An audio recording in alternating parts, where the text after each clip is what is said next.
કોંગ્રેસ પાસે છેલ્લા 1 મહિનાથી જુદી જુદી બ્રાન્ચોમાંથી કોંગ્રેસ પાસે અમારી ઓફિસમાં ફોન આવી રહ્યા છે, ત્યારે કોંગ્રેસ પક્ષનું એક એવું પગલું છે, અમે એક હેલ્પલાઇન નંબર ચાલુ કરવામાં આવી છે. એ હેલ્પલાઇન નંબર છે 94 262 29 396.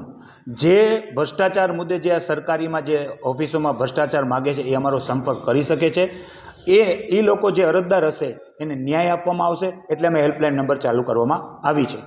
જ્યાં જે સરકારી ઓફિસ છે, જ્યાં પોલીસ કમિશનર હોય, કલેક્ટર હોય, મહાનગરપાલિકા હોય, જે જુદી જુદી સરકારીમાં જ્યાં ભ્રષ્ટાચાર માગે છે એના ઉપલા અધિકારીને અમે રજૂઆત કરવામાં આવશે કે ભાઈ તમારો નીચલો સ્ટાફ આ પૈસા માગવા માંગે છે. જો આવનારા દિવસોમાં એ નહીં સુધરે તો ત્યાં ગાંધીજીને મુદ્દે અમે આંદોલન કરવામાં આવશે. હજી અમે ગઈકાલે જ અમારા પ્રેસ મીડિયા અને ઇલેક્ટ્રોનિક મીડિયામાં ગઈકાલે જ જાહેરાત કરી છે.